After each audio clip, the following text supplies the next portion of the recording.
رکوع سے اٹھ جائے اور سجدہ میں جا کر سجدہ سے فارغ بھی ہو جائے تو ایسی صورت میں مقتدی کی نماز باطل ہو جائے گی، کیونکہ اس نے عمدن اور جان بوجھ کر ایسا کیا ہے۔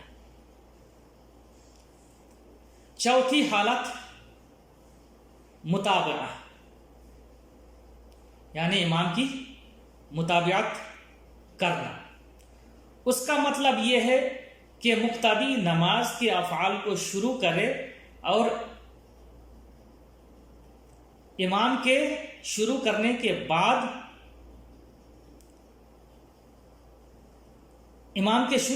بعد بغیر موافقہ کے، یعنی جو متابعہ ہے اس کا مطلب یہ ہے مقتدی نماز کے افعال کو شروع کرے امام کے شروع کرنے کے بعد بغیر موافقہ کے، یعنی ساتھ ساتھ نہیں بلکہ تھوڑے سے پیچھے شروع کرے، یہی مشروع ہے۔ اس کو تھوڑا دھیان سے سمجھیں کہ مقتدی نماز کے افعال کو شروع کرے امام کے شروع کرنے کے بعد، یعنی موافقہ، یعنی بغیر موافقہ کے، یعنی ساتھ ساتھ نہیں بلکہ تھوڑے سے پیچھے، یہی صورت مشروع ہے۔ اس لیے کہ نبی صلی اللہ علیہ وسلم نے فرمایا انما جعل الامام لیؤتم بہ فلا تختلفوا علیہ فاذا کبر فکبروا ولا تکبروا حتی یکبر الی آخر الحدیث، کہ امام اس لیے بنایا گیا ہے تاکہ ان کی متابعت کی جائے، فلا تختلفوا علیہ، تو تم لوگ ان سے اختلاف نہ کرو، فاذا کبر، جب وہ تکبیر کہے، فکبروا، تو تم لوگ تکبیر کہو، ولا تکبروا حتی یکبر، اور تم لوگ تکبیر مت کہو یہاں تک کہ وہ یعنی امام تکبیر کہہ لے۔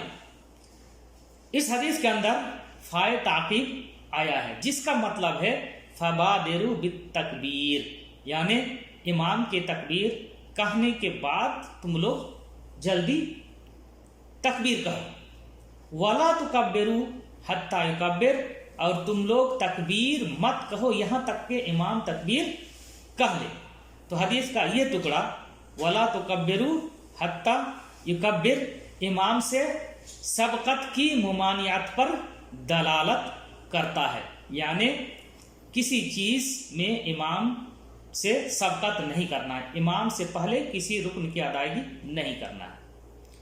اس طرح یہ حدیث رسول صلی اللہ علیہ وسلم 4 احوال مسابقہ، موافقہ، تخلف اور متابعت کو شامل ہے، اور جو حالت مشروع ہے وہ صرف متابعت ہے، یعنی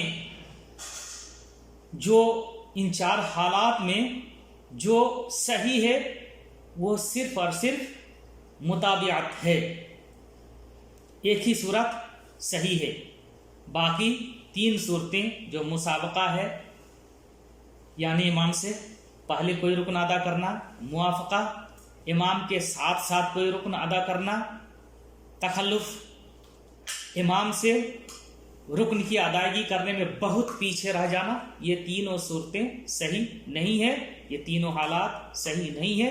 ایک ہی حالت جو صحیح ہے وہ متابعت ہے، اور یہی صورت مشروع ہے۔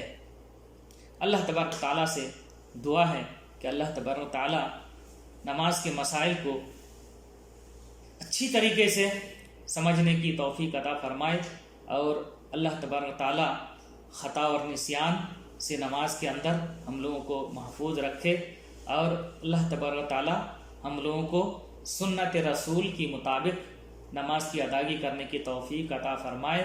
اللہ تبارک تعالیٰ ہم لوگوں کے تمام اعمال کو قبول فرمائے، جب تک زندہ رکھے، صحیح ایمان اور صحیح عقیدے پر قائم رکھے، اور جب بھی اللہ رب العزت ہمارا خاتمہ فرمائے تو خاتمہ بالخیر فرمائے۔ وصلی اللہ علی نبینا محمد وعلی آلہ وصحبہ اجمعین، وجزاکم اللہ خیرا۔